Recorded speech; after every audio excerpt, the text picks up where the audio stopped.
Oi galera, tudo bem com vocês? Hoje nós estamos aqui para falar de mais um tema, atendendo a pedidos. E o tema de hoje é identidade. Eu não sei qual horário que você está vendo, se é de manhã, se é à tarde, se é à noite ou de madrugada. Mas eu sei que em qualquer momento que for, Deus vai falar com você. E falando sobre identidade, o que vem à nossa mente? O RG, que tem nosso nome, a data de nascimento, a nossa filiação, né, onde nós nascemos. E nós vamos para a Bíblia agora falar de alguns personagens em que nós aprendemos um pouco sobre a identidade deles.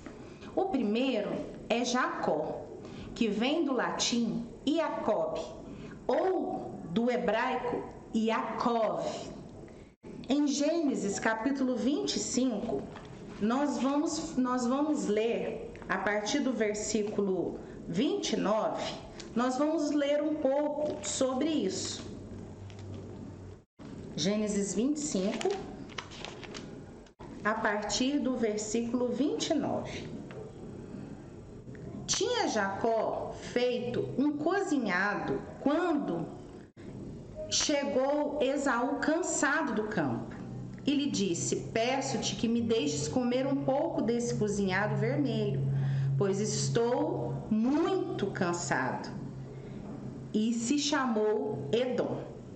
Disse Jacó: vende-me primeiro o teu direito de primogenitura. Ele respondeu: estou a ponto de morrer, de que me aproveitará o direito de primogenitura? Então disse Jacó: jura-me primeiro. Ele jurou e vendeu o seu direito de primogenitura a Jacó. Deu, pois, Jacó a Esaú o pão e o cozinhado de lentilhas, e ele comeu e bebeu. E levantou-se e saiu, e assim desprezou Esaú o seu direito de primogenitura. Quando nós falamos aqui sobre Jacó, o nome dele, tanto em latim como em hebraico, significa exatamente aquele que puxa o calcanhar. Foi por isso que ele ganhou esse nome, porque quando eles nasceram, Esaú nasceu primeiro e depois Jacó já nasceu agarrado ao calcanhar de Esaú.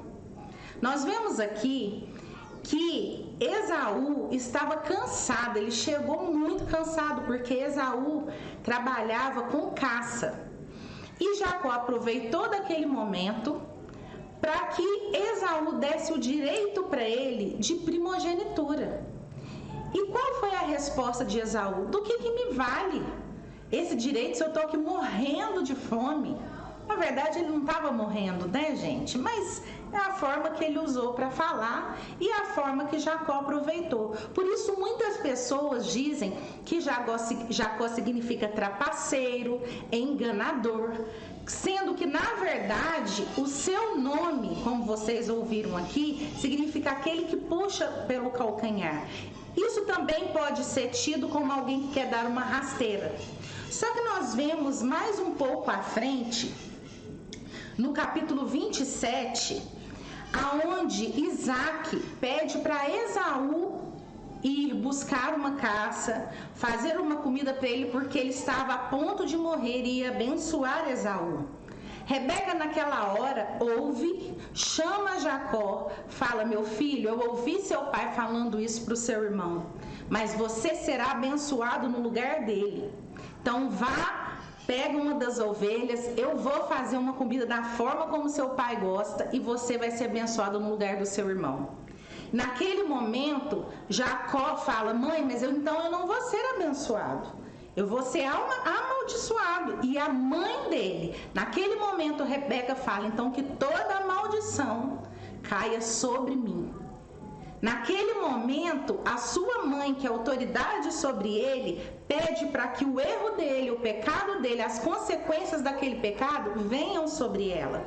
Então, ela faz a comida, ela pega a roupa de Esaú, ela cobre os braços de Jacó e Jacó só obedece.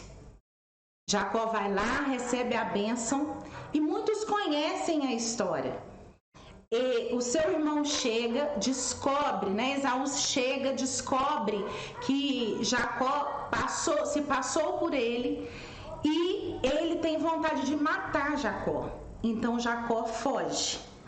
E a Bíblia nos conta no capítulo 28, no versículo 13, no versículo 20 e 21, versículo 13. Perto dele estava o Senhor, ele disse: eu sou o Senhor, Deus de Abraão, Deus do teu pai e Deus de Isaque. A terra em que agora estás deitado, eu te darei, a tu e a tua descendência. Então Jacó fez também um voto dizendo: se Deus for comigo e me guardar nessa jornada, que me empreendo e me der pão para comer ou roupa que me vista, de maneira que eu volte em paz para a casa de meu pai, então o Senhor será o meu Deus. Jacó não tinha aquela identidade que tanto Abraão como Isaque tinha. Porque quando Deus se apresenta para Jacó, ele fala: eu sou o Deus de Abraão e sou o Deus de Isaque. E aquela hora Jacó consegue compreender que ele não era o Deus da vida dele. Ele não tinha Deus como identidade na vida dele. Por isso ele aceitou fazer uma coisa tão errada. Então ele vai para a casa do seu tio. Muitos também já conhecem essa parte da história. Lá Jacó é enganado e um certo dia ele resolve voltar. E quando ele volta ele resolve voltar para sua casa, a Bíblia nos conta que ele tem medo do que Esaú pode fazer com ele. Mas se passaram tantos anos, ok, mas ele imaginou: será que o meu irmão já me perdoou? Ele ainda não tinha Deus como parte da sua identidade, porque vocês lembram o que ele falou aqui? Se o Senhor for comigo, e se o Senhor, ele quis barganhar com Deus a bênção sobre a vida dele. Então no capítulo 32, no versículo 9 e no versículo 10, diz o seguinte: orou Jacó: Deus do meu pai Abraão e do meu pai Isaque, ó Senhor, que me disseste: torna a tua casa e a tua parentela, e eu te farei bem. Eu sou indigno de todas as misericórdias e de toda a tua fidelidade que tens usado para com o teu servo, pois com apenas um cajado atravessei esse Jordão, e já agora sou 2 bambos. Ele começa a entender que realmente Deus fez o que ele tinha pedido para Deus. Deus o levou, Deus prosperou, Deus enriqueceu ele e agora ele voltava. E ele começa a entender que Deus até então, que ele falava, o Deus do meu pai, o Deus do meu avô, ele começa a entender que aquele Deus também era o Deus dele. E nos versículos 26 ao 28 do mesmo capítulo 32, diz o seguinte: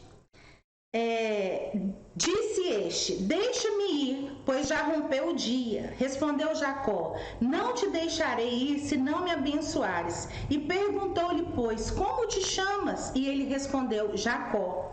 Então disse: já não te chamarás Jacó, e sim Israel, pois como príncipe lutaste com Deus e com os homens e prevaleceste. Deus, naquele momento, sabendo que ele tinha já se humilhado, Deus olha para Jacó e fala: ele não pode chamar mais Jacó. Ele agora precisa de uma nova identidade. E naquele momento, Deus usa aquele anjo e diz para ele: a partir de agora o seu nome será Israel.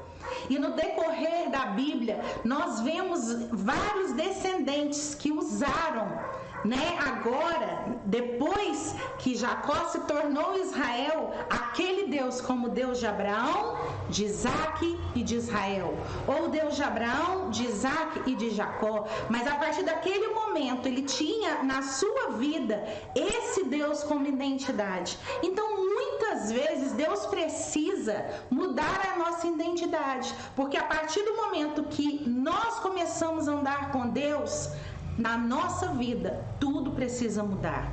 Outro personagem que eu quero falar com vocês aqui é Jó.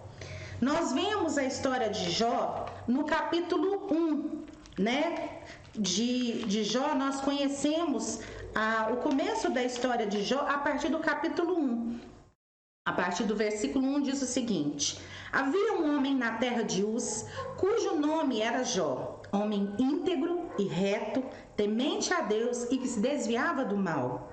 Nasceram-lhe 7 filhos e 3 filhas, possuía 7.000 ovelhas, 3.000 camelos, 500 juntas de bois e 500 jumentas, e era também muito numeroso o pessoal ao seu serviço, de maneira que esse homem era o maior de todos do Oriente.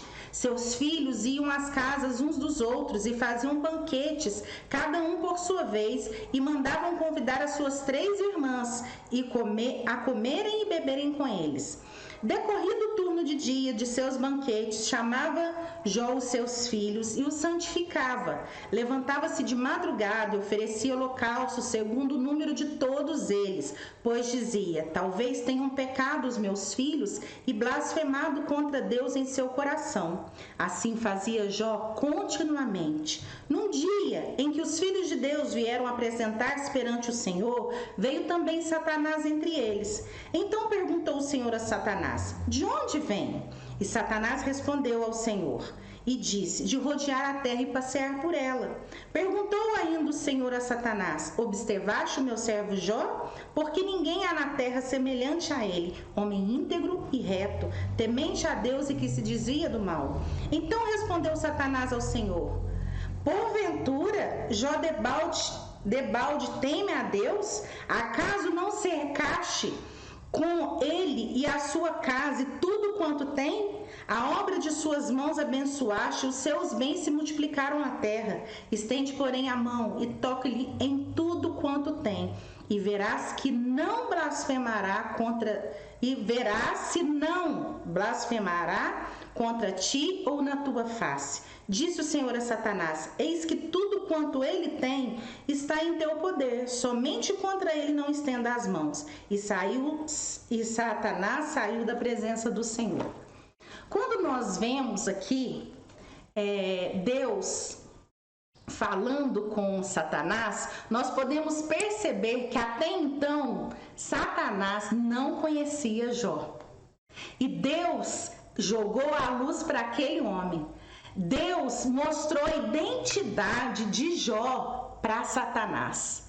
E naquele momento que Deus se alegra de quem era Jó e qual era a sua identidade, Deus abre uma grande luz realmente para cima daquele homem. E Satanás fala: mas é lógico que ele te serve, é lógico que ele é temente, é lógico que ele se desvia do mal, porque ele tem tudo, ele é muito rico, ele é cercado de coisas. Deixa eu tirar tudo dele, para você ver se realmente ele vai continuar temente. E Deus responde para Satanás: você pode tirar tudo que ele tem, só não tira a vida dele. E no decorrer dos 42 capítulos de Jó, nós vemos o sofrimento de Jó.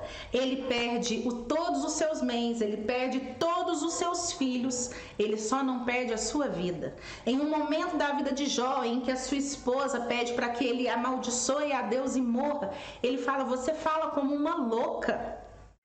Eu saí do ventre nu e nu eu vou voltar. Louvado seja o nome do Senhor. Em nenhum momento Jó perdeu a sua identidade em Deus. E quando nós vemos lá no capítulo 42, já no final do livro, lá no final do livro já de Jó, sabe, mesmo depois de tudo o que aconteceu com Jó, capítulo 42, versículo 5, olha o que Jó fala: Eu te conhecia só de ouvir, mas agora os meus olhos te veem. Jó não disse isso depois que Deus devolveu tudo para ele. Jó não disse isso depois que a vida dele voltou a ser como era antes. Não, Jó disse isso mesmo ainda não tendo os filhos, mesmo ainda não tendo tudo de volta, mesmo ainda enfermo. Jó não perdeu a sua identidade, independente dos problemas que aconteceram na sua vida. Por isso, Deus teve prazer de apresentar aquele homem ao próprio Satanás. O que eu quero dizer para você? Você, quando conhece a Deus realmente, quando você sabe quem é Deus na sua vida, independente da circunstância, independente da tribulação, da prova, da luta que você esteja passando, você não pode perder a sua identidade. Porque Deus continua sendo Deus. Quando a porta está aberta ou quando a porta está fechada, quando estamos com saúde ou quando estamos em enfermidade, o nosso Deus continua sendo Deus. Então eu estou aqui para dizer para você, independente do que acontecer, não perca a sua identidade em Cristo. Ok? Então, você gostou desse vídeo? Então se inscreva aqui no nosso canal, compartilhe, comente e em breve você vai ver novos vídeos. Espero vocês aqui.